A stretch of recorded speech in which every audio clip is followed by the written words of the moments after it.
গীবত করে সে যেন তার মৃত মরা ভাইয়ের পচা গোশত খায়। গীবত করা, গীবত কাকে বলে?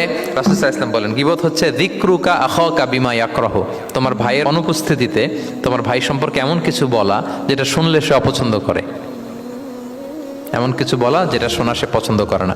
তো এক সাহাবী বলেন, ইয়া রাসূলুল্লাহ আফারাআইতা ইন কানা ফি মা আকুল, হে আল্লাহর রাসূল আমার ভাইয়ের মধ্যে যদি আসলেই সেই সমস্যাটা থাকে তাইলেও কি গীবত হবে? রাসূল সাল্লাল্লাহু আলাইহি ওয়াসাল্লাম বললেন, আরে তাইলেই তো গীবত হবে। ওই দোষ যদি থাকে, ওটা তার অনুপস্থিতি যদি বলে বেড়াও তাইলেই তো গীবত হবে। আর ওই দোষ যদি না থাকে তাহলে তো অপবাদ হবে, এটা তো আরো বড় গুনাহ, ওটা তো বহতান। তাহলে এই গীবা ইংরেজিতে বলে ব্যাক বাইটিং, ইংরেজিতে কি বলে? এই ব্যাক বাইটিং, চগলখড়ি বা পরনিন্দা আরবিতে বলে গীবাত। এই গীবত আমরা করব না। কারো কিছু বলা থাকলে আপনি তাকে সরাসরি নাসিহাত করুন। আর দিন ওয়ান নাসিহা, দিন হচ্ছে উপদেশ দেয়া, শুভ কামনা করা, তার প্রতি শুভ কামনা করে আপনি তাকে বুঝান, সে হয়তো বুঝবে।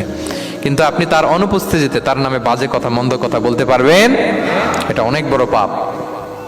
একজনের ব্যাপারে আরেকজনের কান ভারী করা, ওর কথা ওর কাছে, ওর কথা ওর করে, এরকম করে সমাজের মধ্যে একটা গিরিঙ্গি লাগায়, আছে না নেই? এটা হারাম।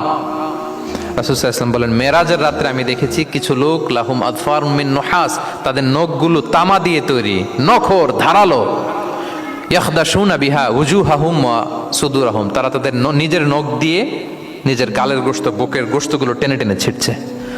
রাসূল সাল্লাল্লাহু আলাইহি ওয়াসাল্লাম জিবরাইল ইসলামকে বললেন, মান হুম ইয়া জিবরিল, জিবরিল কারা এরা, এত বড় শাস্তি?